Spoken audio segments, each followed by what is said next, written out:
Tout ce qui se dit sur les réseaux sociaux est belé eza ya kobombama. On ne dit pas tout. Mais ba secret on a zobi miselabino. Na komi kozwa ba attaque. Ba te belé bazako tun bazako lobanangai, bazako tunangai. Nazobi misabe formation wapi. Nani mutu azako fuite be formation bazolinga ba yeba. Ngana continuer ko memela bino be formation sa kobanga. Awa eza place ya Gilmas. Tonton Nanga Célestin Lomama, François Mboukou Kassa, papa Denis Pongo na Pesibino Mbo Théâtre, sans oublier ma mère personnelle, la mère de tous les révolutionnaires.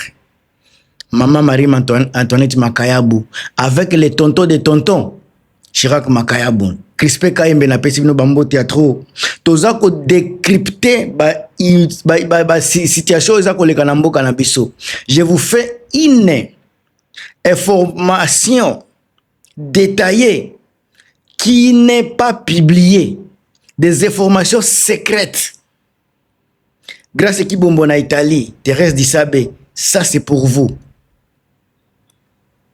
Le secret de Trump et Macron sur les 3000 soldats capturés par la M23. Le secret de Trump et Macron sur les 3000 soldats capturés par le M23.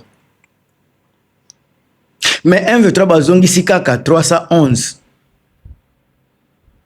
311 zaka kotala eske Tshisekedi yako réagir ndenge nini. Ba secret ezali awa. Oyo toyoka ki na Suisse ezalaki nyoso secret.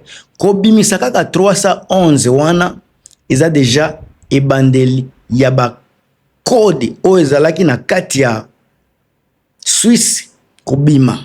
Nazobi misilabino sika ba détail ebele sur likambo wana. Alors que débat na minute oyo eza bourré sur le changement de la constitution, bazako caché bino, bazo lingate boye ba makambo zoleka na ba réalité ya politique. Oyo bazako pesa bino ya changement de constitution eza simple distraction. Révélation à choc vient de fuiter des coulisses de la diplomatie mondiale. Oyo ba fuite eza kokweya na ba diplomatie mondiale. Lors d'une réunion au sommet, Emmanuel Macron aurait révélé, naïbisa qui vient déjà lobby, à Donald Trump l'ampleur réelle des désastres militaires à l'Est. Là où ils bazako linga kokende ko bimisa ba koltana ba makamuna bango, nde Macron za ko lakse ba désastre oza kuna. Plus de 3000 soldats de FARDC seraient tombés entre les mains de l'AFC M23. Boyo kasika ba révélation. Pourquoi ces chiffres est-il le secret mieux gardé? Oyo Kinshasa bazolinga kolobate. Comment cette débâcle militaire influence-t-elle les positions de Trump face à Félix Tshisekedi? Débâcle wana influencé makambo ebele na Donald Trump face à Tshisekedi. Et là qui si faiblesse, incapacité face à Tshisekedi nenge Donald Trump aza komona yango. Sikaboyoka. Na kati ya décryptage yo bandeko, nazolo belabino ba ave ya Macron, ba détail de l'effondrement du front à Walikale et Uvira. Alors les bad deal au bozo yoka, ya Trump. Pourquoi les ISA prennent patience face à l'instabilité de Kinshasa? Constitution OESA déjà à danger. Bandeko, comment l'échec militaire prive le régime de sa légitimité pour changer la loi? Alors, la négociation ya Suisse encore une fois na zozo ngisakabino kuna popo comprendre esika nazako kende. Ba négociation zalaki ba négociation secrète. Mais tango ba komi ko bimisa ba prisonnier ba fuite komi ko bima. Ba réalité komi ko bima oyo sika baza ko linga ba osala moyen nyoso boye baté. Alors, le gouvernement ya Congo doit dire la vérité. Il faut que la population la vérité sur la perte. Il y a ba front kuna, ba perte na front. Bande konanga ibo réagir na commentaire soki baza ko sala bien ou baza ko distraire bino kaka.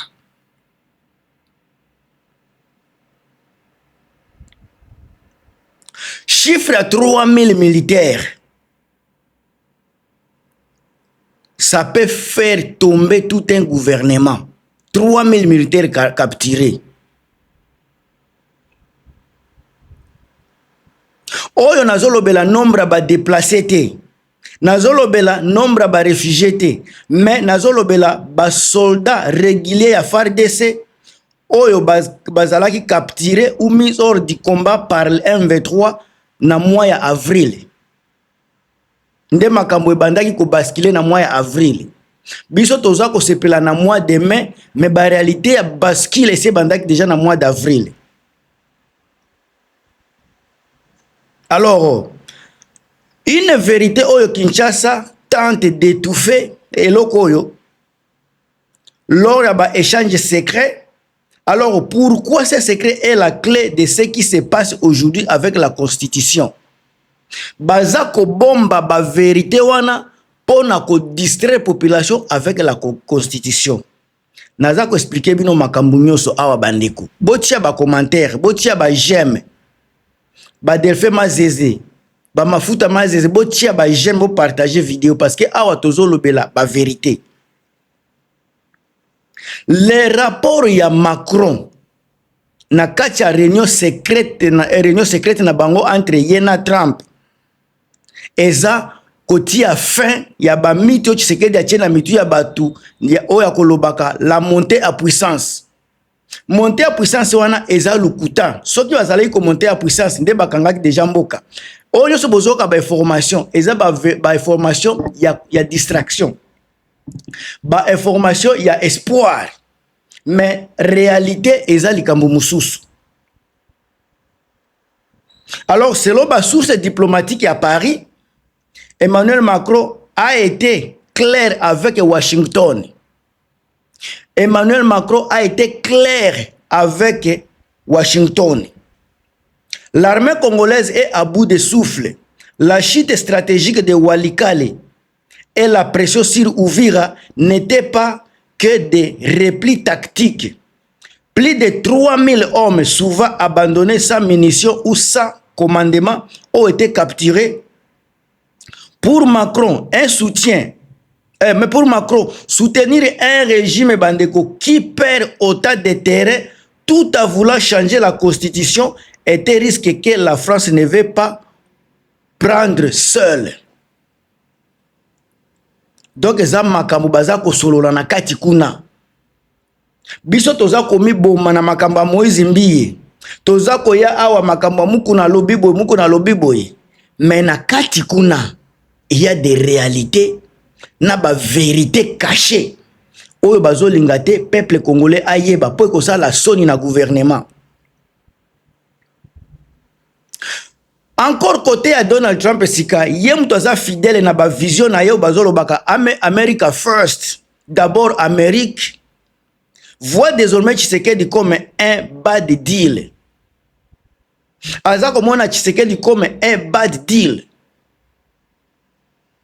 Pour Trump, si un président ne peut pas protéger ses propres soldats, il ne peut pas protéger les mines de cobalt nécessaires aux industries américaines. Le nom dit de leur réunion est simple. Kinshasa ne stabilise pas le pays. Washington alors pourrait passer le M23 devenir le nouvel interlocuteur de sécurité dans l'Est. Nga nazako komate, nazako lobela bino makambo zoleka entre ba deux présidents ya monde. Alors capturer à 3000 soldats est la preuve irréfutable que le système actuel ne fonctionne plus. Bozo loba M23 baza elo côté, mais baza ko capturer plus de 3000 militaires. 3000 awate hein. Tangu baza ko se retirer bango moko jamais boyoka Tshisekedi akende ko bunda balongwe bango moko nde baza ko mibimisa et puis wazalendo ba FARDC bazo kende ko fanda place et puis baza na sonité akoloba to récupérer te ba pesi bino ko pesa soki balingi kozonga bakozonga parce que bango batu baza ko tika bino, cela veut dire que vous n'avez même pas de force.